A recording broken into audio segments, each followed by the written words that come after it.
Okay, I'd like to talk a little bit about retirement, okay, and traveling abroad and retirement. A couple of things I'd like to point out. Um, my view on retirement has changed. And the thing is, if you think that you want to travel abroad or live abroad in your retirement, I think what you should do, and you haven't left the country, I think you should take a trip, and I think you should also take a trip for an extended amount of time, okay, if you can. The reason being is, number one, there's phases to traveling. So, for example, I currently, um, I do teach abroad, and I have a lot of breaks, okay?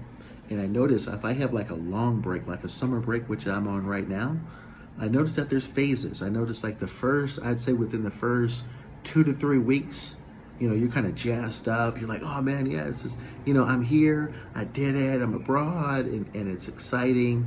And then there's kind of like peaks and valleys.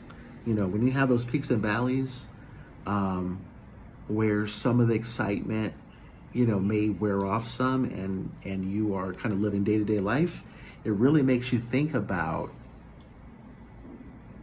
wow, like things will slow down to where it's almost like a new normal. And what I mean by that is it could actually get kind of boring.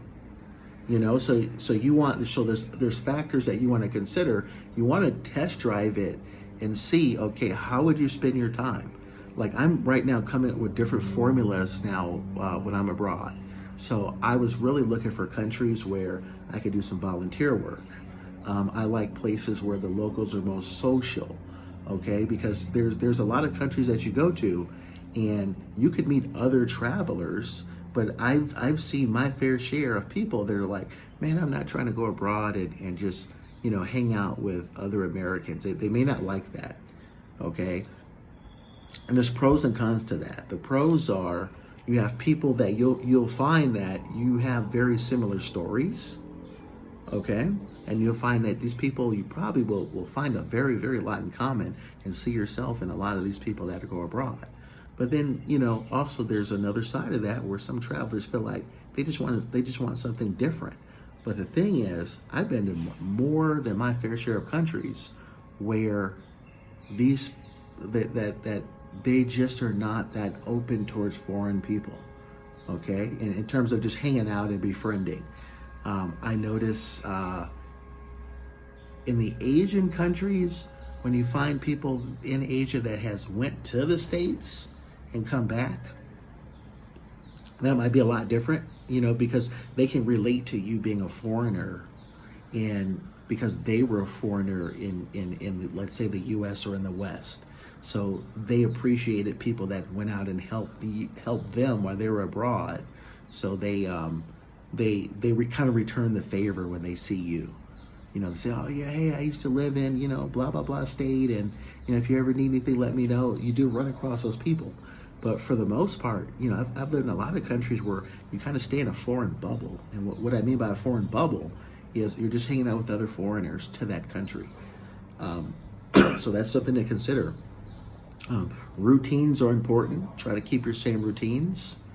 That will help you, but you definitely want to do it to just test drive it, experience it, and understand what you may need. Okay, when you're actually, it's kind of what I consider myself doing right now. Having these long breaks is kind of like a test drive for retirement. Like, how would I spend my time? And one thing I noticed is that I was kind of surprised how much I like work. I really missed just that routine of going to work and just being around people and things like that. So just the idea of like, oh, I'm just gonna kick back on the beach and do nothing and stuff. You feel like that when you're working constantly on your job and you haven't had any breaks. You might feel like that. But once you experience just kind of lazing it around and just kicking it or whatever for a couple of weeks, you start getting an itch to do something constructive. So it's good to kind of understand what type of hobbies that you like. That will really help you kind of really get around the right people, the right environment, even the right country will kind of reveal itself when you kind of understand what it is you do and what it is you like to occupy your time with. Okay, so those are just some things that to keep in mind. You know, if you're thinking about retiring in another country, yeah, find hobbies, find different ways to you know, how you're going to occupy your time and really make life exciting, because you can find that country that's cheap. You can find that country that has cheaper housing. You can find out these, you know, these combinations that will make for really a better situation than in America. Because I know, like right now, like, you know, rents are high, groceries are high, and you find a lot of people that are just working. A lot of people in my age group, they're working 2 and 3 jobs. They work these funny shifts, so it's really hard if you're interested in having that social life. It's definitely a different dynamic. So yeah, that's just some thoughts. I'm Expat D. A little bit about me.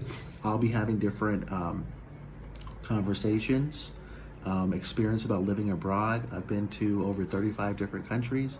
Like I said, I've been abroad for the past 7 years consecutively. I've got some wild and crazy stories that I'll be sharing. And yeah, feel free to like and subscribe.